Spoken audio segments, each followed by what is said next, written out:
उमेद महाराष्ट्र राज्य महिला आणि कंत्राटी कर्मचारी कल्याणकारी संघटनेच्या वतीनं अध्यक्ष महाराज एक भव्य मोर्चा आझाद मैदानावर आलेला अध्यक्ष महाराज मागच्या वेळेसही हा मोर्चा आला आणि सरकारने आश्वासन देऊन या उमेद कर्मचारी जे आहेत महाराष्ट्र राज्य महिला आणि कंत्राटी कर्मचारी यांना सरकारने आश्वासन देऊन इथून त्यांना वापस पाठवलं।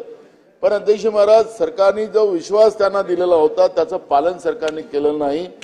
पुन्हा आता या भर पावसामध्ये महाराष्ट्रातल्या कान्याकोपऱ्यामधून असंख्य महिला एकीकडे लाडली बहिणा आपल्या चाललेल्या आहेत आणि एकीकडे लाडल्या बहिणींना चिखलामध्ये त्या आझाद मैदानावर त्या ठिकाणी त्या आपल्या न्यायिक हक्कासाठी मांडतात। अध्यक्ष महाराज त्यांच्या त्या दोन मागण्या होत्या अध्यक्ष महाराज, त्या काही मोठ्या नाहीत, अनेक राज्यांनी त्या लागू केलेल्या आहेत। उमेद महाराष्ट्र राज्य ग्रामीण जीवनोन्नती अभियानास ग्राम विकास व पंचायत राज विभागातील शासनाचा एक नियमित विभाग म्हणून आस्थापनेला मान्यता देणे व त्यांचा अंतर्गत कार्यरत कंत्राटी अधिकारी व कर्मचारी आणि समुदाय संसाधन व्यक्ती यांना शासनाचा समकक्ष पदावर कायमस्वरूपी सेवेत समावेश करून घेणे जेणेकरून निरंतरपणे काम होण्यास मदत होईल। तसंच दुसरा त्यांचा एक मागणी होती की प्रभाग संघ स्तरावरील केडर, कृषी व्यवस्थापक, पशु व्यवस्थापक, मत्स्य व्यवस्थापक व प्रभाग संघ व्यवस्थापक याचे इतर उमेद अभियानातील केडर प्रमाणे मानधनवाढ करावी व वर्धित त्यांना देखील पूर्णवेळ काम देण्यास यांचे समुदायस्तरीय संस्थान सक्षम होण्यासाठी पुरेशा प्रमाणात निधी उपलब्ध करून देण्याबाबत असं दोन मागण्या त्यांच्या होत्या अध्यक्ष महाराज। अनेक राज्यांमध्ये हे लागू आहे। माननीय मुनगंटीवार साहेब फार आपण सेन्सिटिव्ह आहेत त्याच्यामुळे आणि भुजबळ साहेब पण या मोहिमेमध्ये पुढे आहेत। माझं म्हणणं आहे की मागच्या वर्षाला आपण यांना आश्वासन देऊन रवाना केलेलं होतं। लाडक्या बहिणी आहेत, आपण योजना चालवतो। आता या लाडल्या बहिणींना खाली हाताने वापस न पाठवता या उमेदचं जो आलेलं मोर्चा या पावसामध्ये भर पावसामध्ये त्या चिखलामध्ये आहे त्यामध्ये आपण पुढाकार घ्यावा आणि तातडीने यांच्या दोन मागण्या पूर्ण करून या लाडल्या बहिणींना आनंदित रवाना करावं एवढीच आमची विनंती अध्यक्ष महाराज। आपण या सरकारला निवेदन करायला लावा अध्यक्ष महाराज। सूचना करा की निवेदन करा अध्यक्ष महाराज सरकारला निवेदन करायला लावा अध्यक्ष महाराज। सन्मान्य सदस्य नानाभाऊ पटोले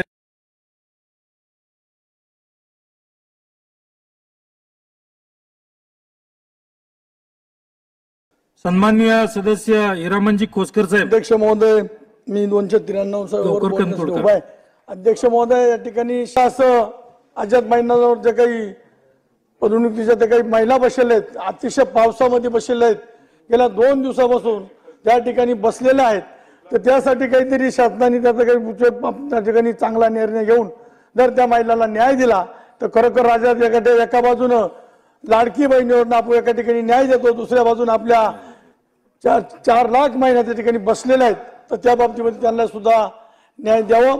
अध्यक्ष महोदय सर्वप्रथम महायुती सरकारने राज्यातील माता भगिनीसाठी मुख्यमंत्री माझी लाडकी बहीण योजना सुरू केल्याबद्दल आभार। त्याचप्रमाणे उमेद अभियानातील कर्मचारी यांच्या मानधनातून शासनाच्या विविध योजना सर्व स्तरातील महिलांसाठी राबवल्या जातात। या सोयी सुविधा व योग्य मानधन देणे गरजेचे आहे। यात आशाताईंना शासनाने 15,000 रुपये एवढे मानधन केले त्याबद्दल शासनाचे विशेष आभार मानतो। अध्यक्ष महाराज एक थोडं महत्त्वाचा विषय आहे म्हणून मी सभागृहाचा या ठिकाणी वेळ घेतोय। तुम्हाला माहिती आहे की काल आणि परवापासून आज सुद्धा दिवसभर मुंबईमध्ये आणि महाराष्ट्रातल्या बऱ्याच भागामध्ये पाऊस कोसळतोय। आज मुंबईमध्ये बाहेर प्रचंड पाऊस चालू आहे आणि ह्या पावसामध्ये आझाद मैदानावरती उमेद महाराष्ट्र राज्य महिला व कर्मचारी संघटनेचं आंदोलन चालू आहे। हजारो महिला त्या ठिकाणी आंदोलनामध्ये सहभागी झाल्या आहेत। सकाळपासून तर आता रात्री उशिरापर्यंत त्या महिला त्या ठिकाणी आंदोलन करतायत। गेले 2 दिवस आंदोलन चालू आहे, उद्या पण आंदोलनाला महिला बसणार आहेत। अनेक महिलांची प्रकृती त्या ठिकाणी खराब झालेली मला दिसते, प्रकृती ढासळायला लागलेली आहे। त्या ठिकाणी जे शेड लावलेले प्लास्टिकचे ते शेड सुद्धा गळायला लागलेत। उद्या अशी परिस्थिती येईल। आजच त्या महिला चिखलामध्ये बसलेल्या आहेत, उद्या त्या महिलांच्या आरोग्याचा प्रश्न त्या ठिकाणी निर्माण होऊ शकतो। त्या महिलांच्या मागण्या अत्यंत किरकोळ आहेत. त्यांचं म्हणणं आहे की ज्या महिलांना तुम्ही कॉन्ट्रॅक्ट बेसिक्सवरती घेतलेलं आहे त्यांना कायमस्वरूपी तुम्ही सरकारी कर्मचारी म्हणून त्या ठिकाणी जसं आपण अंगणवाडी सेविकांना आणि आशा वर्कर्सला आपण घेतलंय तशा प्रकारे आपण घेतलं पाहिजे. आणि उमेद महाराष्ट्र राज्य ग्रामीण जीवनोत्तनी अभियानास ग्रामविकास व पंचायत राज विभागामधील शासनाचा एक नियमित विभाग म्हणून आस्थापनेला मान्यता देणं आणि त्या अंतर्गत कार्यरत कंत्राटी अधिकारी व कर्मचारी आणि समुदाय संचालित व्यक्ती यांना शासनाच्या समक्ष कक्ष पदावर कायमस्वरूपी सेवेत समाविष्ट करून घेणे अशी त्यांची प्रमुख मागणी. आता गिरीश महाजन साहेबांची आम्ही ग्रामविकास मंत्र्यांशी बोललो. त्यांचं म्हणणं आहे की त्यांचं मानधन 3,000 रुपये होतं, त्याचं आम्ही गेल्या काही महिन्यापूर्वी 6,000 करून दिलं. पण आजच्या ह्या वाढलेल्या परिस्थितीमध्ये महागाईमध्ये 6,000 रुपयामध्ये घर चालवणं, मुलाबाळांचे संसार चालवणं हे शक्य होत नाही. त्यामुळे त्या महिलांच्या भविष्याकरता त्यांना कायमस्वरूपी आपल्याला हे सेवेमध्ये समाविष्ट करून घेतलं पाहिजे. आणि आता मुख्यमंत्री असतील, उपमुख्यमंत्री असतील किंवा ग्रामविकास मंत्री असतील यांनी तात्काळ त्या आंदोलन स्थळावरती भेट दिली पाहिजे आणि त्यांच्या मागण्या समजून घेऊन त्या आंदोलनात आपण स्थगित करून त्या महिलांचं आपण न्याय मागण्यांना कुठेतरी आपण मान्य केलं पाहिजे. ही मागणी मला तुम्हाला करायची. दुसरा एक छोटासा अध्यक्ष महाराज, बचत गट तयार करायसाठी ज्या महिला प्रयत्न करतात त्यांना कुठल्या प्रकारचं काही मिळत नाही आणि म्हणून त्यांचा एक मोर्चा आज आझाद मैदानावर आहे. कालपासून तिथं काही महिला बसल्यात, आजही मोठ्या संख्येने महिला तिथं जमा झाल्यात. त्यामुळे बचत गट तयार करायसाठी ज्या सेविका प्रयत्न करतात त्यांची मागणी आम्हाला त्याच्यातून काही ना काहीतरी जसं अंगणवाडी सेविकाला मिळतं तसं आम्हाला मिळावं अशा प्रकारची त्यांची पण मागणी आहे. आणि मला असं वाटतं त्यांची ही मागणी योग्य आहे. अंगणवाडी शिक्षिका सेविका यांचं सुद्धा मानधन बऱ्याच दिवसात वाढलेलं नाही, तर त्यांची सुद्धा अपेक्षा आहे. आणि म्हणून मला या निमित्ताने आपल्याला एवढे सांगायचे की शासनाने या सगळ्या प्रस्तावावर अधिक लक्ष द्यावं. माझा या प्रस्तावाला पाठिंबा आहे. धन्यवाद. 293 अन्वये या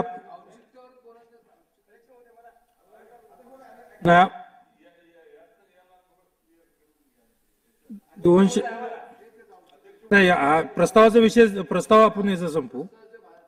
नाही मी अगोदर या चर्चा संपू ना. 293 या प्रस्तावावर चर्चा संपली असे मी घोषित करतो. पाटील साहेब. अध्यक्ष महोदय, आपल्या विधानसभेचे माजी अध्यक्ष नानांनी जो मुद्दा या ठिकाणी घेतला किंवा कुणाल पाटील यांनी घेतला, एक गोष्ट खरे की अध्यक्ष महोदय, बचत गटाची संकल्पना ही आपल्या राज्यामध्ये देशामध्ये आली आणि त्या माध्यमातून महिलांना विशेषतः चांगल्या प्रकारचा एक रोजगार उपलब्ध झाला अध्यक्ष महोदय. पण हे कोऑर्डिनेट करणारी जी कमिटी की कोऑर्डिनेट करणाऱ्या ज्या महिला आहेत त्यांच्या पगाराच्या बाबतीमध्ये अध्यक्ष महोदय, माननीय मंत्री महोदयांनी सांगितलं 3,000 6,000 केला. 6,000 मध्ये सुद्धा ते त्या ठिकाणी काम करू शकत नाही अध्यक्ष महोदय. अनेक चांगल्या प्रकारची चळवळ या राज्यामध्ये उभं राहिलं असताना त्याला प्रोत्साहन देणाऱ्या या उमेद जी संघटना आहे ते आता आझाद मैदानावर त्या ठिकाणी बसलेत. अनेकांनी त्यांना भेटी दिल्या आहेत. शासनाने याची नोंद घ्यावी आणि ग्रामीण महिलांचा जो पाया भक्कम करण्याचं काम ते करतायत त्यांना प्रोत्साहन देणं एवढीच या ठिकाणी मुद्दा आहे. सन्माननीय सदस्य हंबर्डे साहेब. अध्यक्ष महोदय, नांदेड जिल्हाधिकाऱ्याच्या समोर स्वराज्य संस्था अध्यक्ष प्राचार्य रामचंद्रजी भराडे हे अनुसूचित जमातीचं अ ब कड वर्गणी करता आज 11 दिवसापासून उपोषणाला बसले आहेत. तरी त्या ठिकाणी संबंधित अधिकारी या कोणी जाऊन भेट दिली नाही आणि त्याला जिल्हाधिकाऱ्याला सांगून त्यांचं ते उपोषण उठवा एवढंच करतो. तसेच एक महत्त्वाचा आहे, उमेद महिला संघटना आज आझाद मैदानावर बसलेली आहे. लाखो महिला आलेल्या आहेत तिथं आणि त्यांची मागणी वारंवार करत आहेत. त्या महिलेचा सुद्धा विचार करणं जरुरी आहे, कारण ते रस्त्यावर झोपले आहेत. जर पाऊस आला तर फार मोठं त्या महिलांना एक परेशानी होणार आहे. त्याकरता त्यांच्याकडे लक्ष द्यावं तुमच्या मार्फत सांगतो, एवढीच विनंती. सन्माननीय सदस्य ज्येष्ठ सदस्य हरिभाऊ बागडे साहेब, बाळासाहेबजी पाटील साहेब आणि हंबर्डे साहेब यांनी ज्या उमेद महिलाच्या बाबतीत सरकारने याची दखल घ्यावी आणि उचित कारवाई करावी. अध्यक्ष महोदय, होय. लास्ट अभिमन्यू पवार.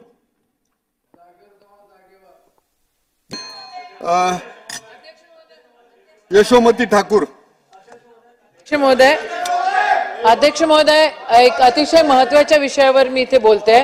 अध्यक्ष महोदय, सरकारने लाडकी बहीण योजना काढली, चांगला है अध्यक्ष महोदय, दे रहा है, कंजूसी के साथ आहे लेकिन आए तो सही. तर पण त्याच्यासोबत अध्यक्ष महोदय आपण एकीकडे लाडकी बहीण म्हणतो, दुसरीकडे अध्यक्ष महोदय ज्या बहिणी आपल्या उमेदच्या त्या बसलेल्या आहेत त्यांच्याकडे दुर्लक्ष होत आहे. आपल्या माध्यमातून आम्ही सरकारला आवाहन करतो की तिथे जावं आणि त्यांच्या वेतनवाढीचं आणि त्यांच्या सुरक्षितेचं, त्यांच्या जॉबचं काय आहे, नोकरीचं ते बघावं. अध्यक्ष, उमेदच्या बाबतीत अनेक सदस्यांनी मत व्यक्त केलं, त्या पद्धतीने उमेदला व एसटी कर्मचारी सुद्धा उमेदच्या महिला ज्या बचत गटाच्या आणि सगळे व्यक्ती आझाद मैदानाला बसलेले आहेत, सगळ्या सभागृह सांगतात अध्यक्ष महोदय त्यांच्या मागण्या त्वरित मान्य करण्याकरता, त्यांना भेटण्याकरता शासनाच्या एका कमिटीने त्यावरती जायला पाहिजे आणि त्यांच्या मागण्या मान्य केल्या पाहिजे. त्यांच्या मागण्या अगदी रास्त अध्यक्ष महोदय. धन्यवाद.